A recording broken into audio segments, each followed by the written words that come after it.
الحمد لله وحده والصلاة والسلام على من لا نبي بعده أما بعد أعوذ بالله من الشيطان الرجيم بسم الله الرحمن الرحيم الحمد لله رب العالمين الرحمن الرحيم مالك يوم الدين صدق اللہ العظیم۔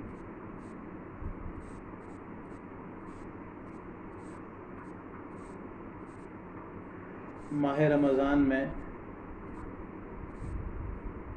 تفسیر کا سلسلہ چل رہا تھا۔ اس دوران کسی آیت کا انتخاب کر کے اس کے ضمن میں کچھ باتیں عرض کی جاتی تھیں،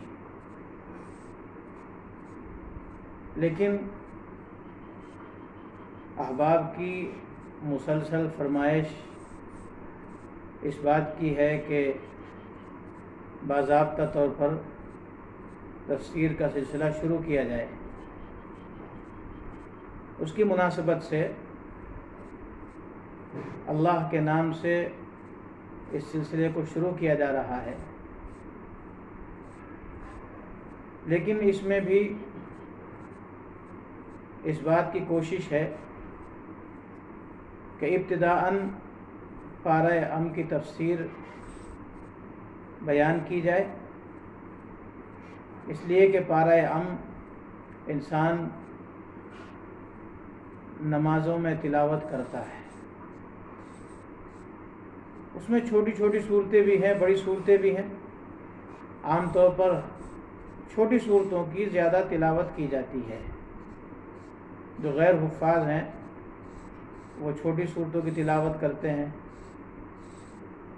اس لیے مناسب معلوم ہوتا ہے کہ آغاز پارہ ام سے ہو اور چھوٹی صورتوں سے ہی ہو، تاکہ ہر آدمی کو یہ معلوم ہو جائے کہ نماز کے اندر جو آیت یا جو سورت وہ پڑھ رہا ہے اس کا مقصد کیا ہے، اس میں اللہ رب العزت بندے سے کیا چاہ رہے ہیں۔ اس لیے کہ قرآن کریم ایسے ہی نازل نہیں کیا گیا ہے، بلکہ قرآن کریم کو نازل کرنے کا مقصد یہ ہے کہ انسان اس کی بتائی ہوئی تعلیمات کو،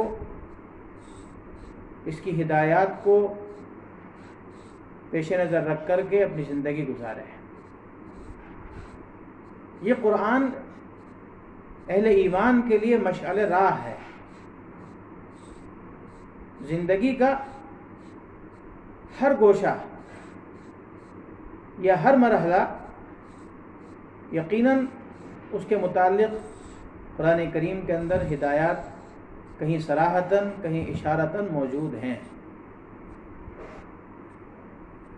اس لیے قرآن کریم کی تلاوت باعث اجر و ثواب تو ہے ہی، لیکن ساتھ ساتھ ضرورت اس بات کی ہے کہ قرآن کریم کے معانی کا بھی علم حاصل ہو، تاکہ انسان قرآن پڑھتے ہوئے یہ جان لے کہ ان آیات کا مقصد کیا ہے، ان آیات میں ہم سے مطالبہ کیا ہے۔ جب تک انسان ان آیات کا مفہوم، ان آیات کا مطلب نہیں سمجھے گا، اس وقت تک اس کے لیے ان آیات کے مطابق زندگی گزارنا آسان نہیں ہوگا۔ اس لیے یہ تفسیر کا سلسلہ شروع کیا جا رہا ہے، اور جیسا میں نے عرض کیا کہ پارہ ام سے ہی اس کا آغاز ہوگا انشاءاللہ، اور قرآن کریم کی سب سے پہلی سورت جو سورہ فاتحہ کہلاتی ہے، اسی سے انشاءاللہ اس کا آغاز کیا جا رہا ہے۔ اللہ رب العزت ہمارے لیے اس مرحلے کو آسان فرمائے۔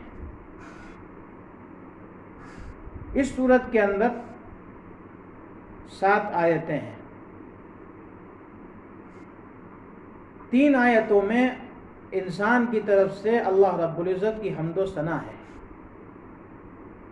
اللہ تعالیٰ نے خود انسان کو سکھایا ہے کہ میری حمد و ثنا کیسے کی جائے، اس لیے کہ انسان اللہ تعالیٰ کی حمد و ثنا اللہ کی شان کے مطابق نہیں کر سکتا ہے۔ لا يمكن الثناء كما كان حقه، جیسا اس کا حق ہے اس کے مطابق ثنا کرنا، تعریف کرنا ممکن نہیں ہے۔ انسان کو اللہ تعالیٰ نے اس آیت کے اندر یہ ادب بھی بتلایا ہے کہ جب اللہ رب العزت سے دعا کی جائے تو پہلے اللہ رب العزت کی حمد و ثنا ہو، اور پھر اس کے بعد اپنی جو گزارش ہے، اپنی جو دعا ہے، جو درخواست ہے، وہ اللہ کی بارگاہ میں پیش کی جائے۔ تو اس کی 3 ابتدائی آیتیں جو ہیں وہ اللہ رب العزت کی حمد و ثنا سے متعلق ہیں۔ بعد کی 3 آیتیں جو ہیں وہ انسان کی دعا پر مشتمل ہیں، انسان اپنے لیے دعا کر رہا ہے، اور ایک درمیان کی آیت وہ اللہ اور بندے کے درمیان مشترک ہے۔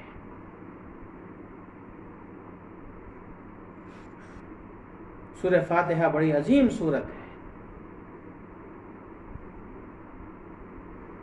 اس کے بہت فضائل اور مناقب احادیث کے اندر بیان کیے گئے ہیں۔ یہاں ان چیزوں کو بیان نہ کر کے صرف آیات کی تشریح کرنا مقصود ہے۔ سب سے پہلی آیت جو اس سورت کے اندر آئی ہے وہ ہے الحمدللہ رب العالمین۔ تمام تعریفیں اس اللہ کے لیے ہیں جو سارے جہانوں کا پروردگار ہے، سارے جہانوں کا پالنہار ہے، سارے جہانوں کی تربیت کرنے والا ہے۔ اس میں ایک بات تو یہ بتلائی گئی ہے الحمدللہ میں کہ اس کائنات کے اندر تمام تر تعریفوں کا مستحق اگر کوئی ہے تو وہ اللہ ہے، اس لیے کہ اس کائنات کے اندر جو کچھ ہے وہ اللہ تعالیٰ کی پیدا کی ہوئی ہے۔ جتنی بھی چیزیں ہیں، چاہے وہ بڑی بڑی مخلوقات ہوں، آسمان ہو، زمین ہو، پہاڑ ہو، سورج ہو، چاند ہو، ستارے ہوں، درخت ہوں، خوبصورت مناظر ہوں، وہ سب اللہ رب العزت کے پیدا کیے ہوئے ہیں۔ اگر کوئی انسان کسی مثال کے طور پر پہاڑ کی تعریف کرنا چاہتا ہے، کسی خوبصورت منظر کی تعریف کرنا چاہتا ہے، تو وہ در حقیقت اللہ رب العزت کی تعریف ہے، اس لیے کہ تعریف اس ذات کی ہوتی ہے جو اس چیز کو بنانے والی ہے۔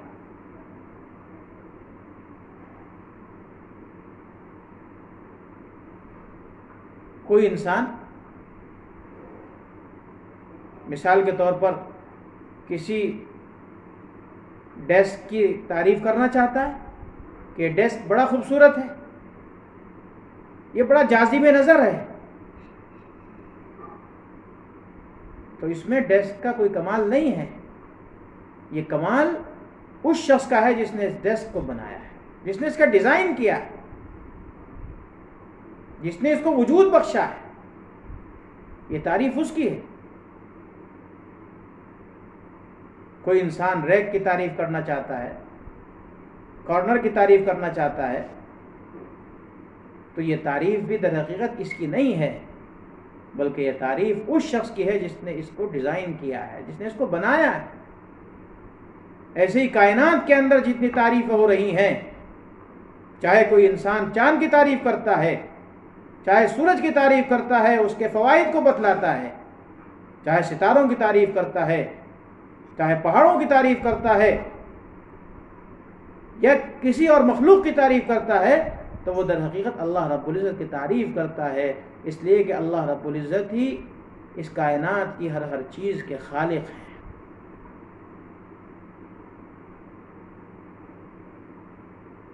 لیکن کسی کے ذہن میں یہ خیال آ سکتا ہے کہ کائنات کے اندر ساری چیزیں لائق تعریف تو ہے نہیں، کچھ چیزیں ایسی بھی ہیں جو بظاہر بری نظر آتی ہیں، تو کیا ان کی بھی تعریف کی جائے گی؟ مثال کے طور پر غصہ ہے، حرص ہے، یہ برا سمجھا جاتا ہے، لیکن حقیقت یہ ہے کہ غصہ ذاتی اعتبار سے برا نہیں ہے، حرص ذاتی اعتبار سے بری نہیں ہے۔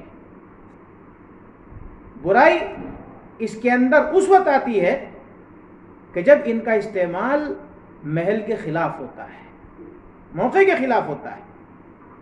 اگر غصے کا اظہار برمحل ہے، کوئی آدمی اللہ رب العزت کے احکامات کو توڑ رہا ہے، اللہ کے احکام کی خلاف ورزی کر رہا ہے، اس پر غصہ آنا یہ اچھی بات ہے، لیکن بغیر کسی وجہ کے غصے کا اظہار کرنا یہ بری چیز ہوتی ہے۔ ایسے ہی حرص کا معاملہ ہے کہ حرص اگر انسان اچھے کاموں کے اندر کرتا ہے، کہ فلاں آدمی جو ہے نمازیں پڑھتا ہے، نوافل کا اہتمام کرتا ہے، لہٰذا میں بھی نوافل کا اہتمام کروں گا، میں بھی لمبی لمبی نمازیں پڑھوں گا، میں بھی ذکر و اذکار کروں گا۔ فلاں آدمی قرآن کریم کی تلاوت کرتا ہے تو میں بھی قرآن کریم کی تلاوت کروں گا۔ فلاں آدمی اللہ کی راہ میں مال خرچ کرتا ہے تو میں بھی اللہ کی راہ میں مال خرچ کروں گا۔ یہ حرص مطلوب ہے۔ وفی ذلک فلیتنافس المتنافسون، اس میں چاہیے کہ مقابلہ کرنے والے مقابلہ کریں۔ حرص بری نہیں ہے، لیکن اس کے اندر برائی جب آتی ہے جب حرص غلط جگہ پر ہو جائے، دنیا کمانے کے لیے انسان حرص کرنے لگ جائے، دنیا کمانے میں ایسا منہمک ہو جائے کہ اللہ سے، اللہ کے احکامات سے غافل ہو جائے، پھر اس کے اندر برائی آتی ہے۔ تو جتنی چیزیں اس کائنات کے اندر ہیں ان کے اندر کوئی نہ کوئی خوبی ہے، اگرچہ وہ چیز ہمیں بیکار نظر آتی ہے۔ مثال کے طور پر سانپ بچھو ہیں، ہمیں لگتا ہے کہ یہ بے مقصد پیدا کیے گئے، وجہ اس کی یہ ہے کہ ہماری نظر جو ہے اپنی ذات تک محدود ہے، ہماری سوچ، ہماری فکر کا دائرہ ہماری اپنی ذات ہے، کہ ہمارے لیے کون سی چیز اچھی ہے، کون سی چیز بری ہے، کون سی چیز نافع ہے، کون سی چیز مضر ہے۔ اس لیے ہم کو لگتا ہے کہ یہ سانپ بیکار پیدا کیا گیا، بچھو بیکار پیدا کیا گیا، لیکن اللہ کی نظر ہماری نظر سے بہت زیادہ وسیع ہے۔ اللہ کی نظر میں پوری کائنات ہے، پوری کائنات کی مصلحتیں ہیں، اس لیے وہ جانتے ہیں کہ کس مقصد کے لیے کس چیز کو پیدا کرنا مناسب ہے، اس اعتبار سے اللہ رب العزت نے اس چیز کو پیدا فرما دیا۔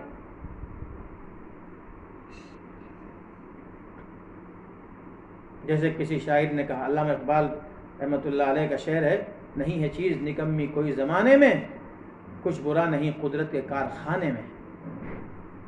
ہر چیز خوبی میں ہے، ہر چیز میں بھلائی ہے، خوبی ہے، استعمال کے اعتبار سے اس کے اندر برائی یا بھلائی آتی ہے۔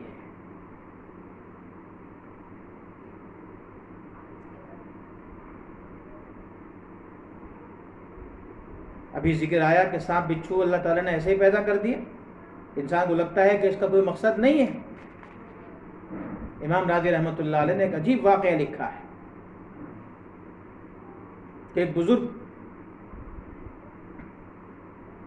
جا رہے تھے کہ دیکھا ایک بچھو بہت تیزی کے ساتھ جا رہا ہے، تو بزرگ کے ذہن میں خیال پیدا ہوا کہ چونکہ کوئی بھی چیز اللہ کے حکم کے بغیر حرکت نہیں کرتی ہے، یقیناً یہ بچھو کسی خاص مقصد کے تحت چل رہا ہے۔ چنانچہ ان بزرگ نے ارادہ کیا کہ مجھے اس بچھو کا پیچھا کرنا ہے۔ وہ بچھو چلتا رہا اور بزرگ اس کے پیچھے پیچھے چلتے رہے۔ اچانک انہوں نے دیکھا کہ دریا کے کنارے پر آ کر کے وہ بچھو رک گیا۔ تھوڑی دیر میں دیکھا کہ کچھوا تیرتا ہوا آ رہا ہے اور ٹھیک اس جگہ آ کر کے رکا جس جگہ پر وہ بچھو کھڑا ہوا تھا. کنارے پر آ کر کے کچھوا رکا تو بچھو نے چھلانگ لگا کر کے کچھوے کی پشت پر سواری کر لی اور کچھوا جو ہے اس بچھو کو لے کر کے چل دیا. بزرگ چونکہ تعاقب میں تھے تو وہ کہتے ہیں کہ میں نے بھی ایک کشتی لی اور کشتی لے کر کے میں بھی چل دیا، یہاں تک کہ وہ بچھو اس کچھوے کی پشت پر سوار ہو کر کے دوسرے کنارے پر پہنچ گیا، اور جیسے ہی کچھوا کنارے پر لگا بچھو کود کر کے خشکی پر چلا گیا. یہ بزرگ بھی کشتی سے اتر کر اس کے پیچھے چلنے لگے. چلتے چلتے دیکھا کہ ایک آدمی سو رہا ہے، تو میرے ذہن میں خیال آیا کہ یقیناً یہ بچھو جو ہے اس آدمی کو کاٹنے کے لیے جا رہا ہے. اس کے پیچھے چلتا رہا، لیکن جب میں اس کے قریب پہنچا تو دیکھا کہ ایک آدمی سو رہا ہے اور اس کے سر کے پاس ایک سانپ پھن پھیلائے ہوئے کھڑا ہے، اس کو کاٹنا چاہتا ہے. اچانک یہ بچھو اس پر حملہ آور ہوا اور ایسا اس کو ڈنک مارا کہ وہ سانپ جو ہے وہیں پر مر گیا. تھوڑی دیر میں اس آدمی کی آنکھ کھلی، اس نے دیکھا کہ میرے قریب بچھو ہے تو اس نے فوراً پتھر اٹھا لیا کہ اس کو مارا جائے، یہ بچھو ہے کاٹ لے گا. تو میں نے فوراً اس آدمی کا ہاتھ پکڑ لیا اور یہ کہا کہ دیکھو یہ تمہارا دشمن نہیں ہے، یہ تمہیں کاٹنے نہیں آیا ہے، بلکہ یہ بچھو جو ہے یہ تو تمہارا محافظ ہے. اللہ تعالیٰ نے اس کو پتہ نہیں کہاں سے تمہارے لیے بھیجا ہے، اس نے آ کر کے تمہاری حفاظت کی ہے. دیکھو یہ سانپ اس نے مار دیا. ایک بچھو کے ذریعے سے اللہ رب العزت نے اس آدمی کی حفاظت کرائی. معلوم یہ ہوا کہ یہ بے مقصد نہیں ہے، ہر چیز میں کوئی نہ کوئی مقصد ہے، کوئی نہ کوئی مصلحت ہے. یہ اور بات ہے کہ ہم اس مصلحت اور مقصد کو پہچان سکتے ہیں کہ نہیں پہچان سکتے. ایسے ہی اگر کسی آدمی کے جسم میں کوئی پھوڑا ہو جاتا ہے، زخم ہو جاتا ہے، اور معالج یہ سمجھتا ہے کہ اب اس کا کوئی علاج سوائے اس کے نہیں ہے کہ اس کا آپریشن کر دیا جائے، وہ معالج اس کا آپریشن کرتا ہے. بظاہر یہ لگتا ہے کہ یہ معالج اس کے جسم کو کاٹ کر اس کے ساتھ ظلم کر رہا ہے، لیکن ظلم نہیں کرتا ہے، بلکہ وہ جانتا ہے کہ اس کاٹنے کے بعد، اس آپریشن کے بعد اس کا زخم بالکل اچھا ہو جائے گا، اس کی تکلیف ختم ہو جائے گی. تو اللہ رب العزت کا جو کام ہے وہ کوئی مصلحت سے خالی نہیں ہے. چھوٹی سی چھوٹی چیز جو حرکت کرتی ہے وہ اللہ تعالیٰ کے حکم کے مطابق کرتی ہے. تو پہلے جملے میں فرمایا الحمدللہ، تمام خوبیاں اللہ کے لیے ہیں، تمام تعریفیں اللہ کے لیے ہیں. کیوں تعریفیں ہیں؟ اس کی دلیل بیان فرمائی رب العالمین، وہ رب ہے سارے جہانوں کا. رب کے معنی آتے ہیں تربیت کرنے والے کے. وہ ذات جو کسی چیز کی مصلحت کو پیش نظر رکھ کر اس کو آہستہ آہستہ ترقی اور کمال تک پہنچانے والی ہو، اس ذات کو رب کہا جاتا ہے. اللہ رب العزت کی قدرت ہر آن انسان کے مشاہدے میں آتی ہے. ایک چھوٹا بچہ ہے، جب دنیا کے اندر آتا ہے تو کچھ نہیں جانتا ہے، کوئی طاقت اس کے اندر نہیں، اس کی زبان میں اتنی طاقت نہیں کہ اپنی بھوک کو، اپنی پیاس کو یا اپنی تکلیف کو بیان کر سکے. اس کے ہاتھ کے اندر اتنی طاقت نہیں کہ اس سے کچھ پکڑ سکے، اس کے پاؤں کے اندر اتنی طاقت نہیں کہ اس پر کھڑا ہو سکے. لیکن اللہ تعالیٰ آہستہ آہستہ اس کی قوت کے اندر اضافہ فرماتے ہیں. اس کے ہاتھوں میں پکڑنے کی صلاحیت پیدا ہوتی ہے، اس کے قدموں میں، اس کے پاؤں میں کھڑے ہونے کی، چلنے کی صلاحیت پیدا ہوتی ہے، اس کی زبان کے اندر بولنے کی صلاحیت پیدا ہوتی ہے. آہستہ آہستہ اللہ تعالیٰ اس کو ترقی تک پہنچاتے، کمال تک پہنچاتے. تو اس لیے رب یہ اللہ رب العزت کی خصوصی صفت ہے، تربیت کرنے والے، پرورش کرنے والے، پالنے والے۔ العالمین عالم کی جمع ہے کہ وہ رب ہے سارے جہانوں کے۔ رب العالم نہیں فرمایا، رب العالمین فرمایا ہے۔ اس کی وجہ کیا ہے؟ بعض حضرات تو یہ کہہ دیتے ہیں کہ اس دنیا کے اندر مختلف قسم کی مخلوقات اللہ تعالی نے پیدا فرمائی، انسان ہیں، جنات ہیں، جانور ہیں، جانوروں میں کچھ درندے ہیں، کچھ پرندے ہیں، کچھ حشرات الارض زمین پر رینگنے والے ہیں، تو ہر ایک مستقل عالم ہے۔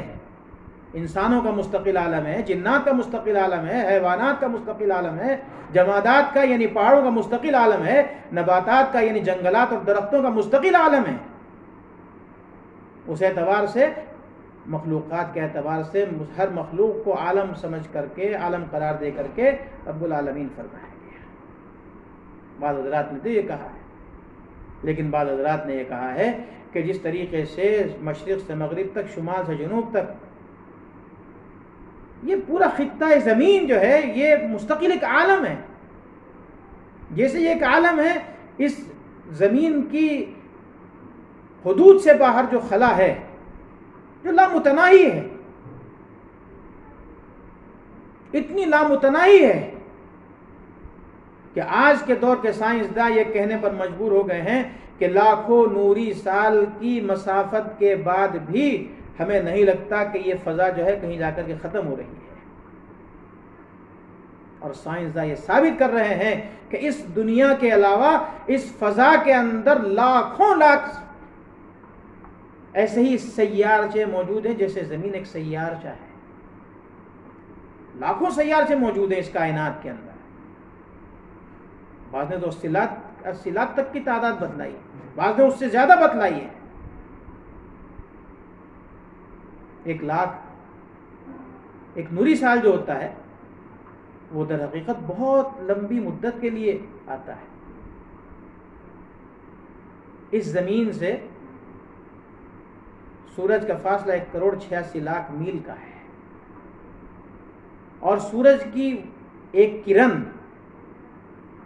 سورج سے لے کر کے زمین تک پہنچنے میں 8 سیکنڈ لیتی ہے۔ اتنی تیز رفتاری کے ساتھ یہ کرن جو ہے زمین تک پہنچتی ہے، تو جب 8 سیکنڈ کے اندر 1,86,00,000 میل کا فاصلہ طے کر رہی ہے تو یہ 1 سال کے اندر کتنا فاصلہ طے کر لے گی؟ 1 لاکھ کے اندر وہ کرن جتنا فاصلہ طے کرتی ہے اس کو ایک نوری سال کہا جاتا ہے۔ تو لاکھوں نوری سال کی مسافت تک دیکھنے کے بعد بھی اندازہ نہیں ہوتا ہے کہ یہ کائنات ختم ہو رہی ہے۔ اس کائنات کے اندر بہت سی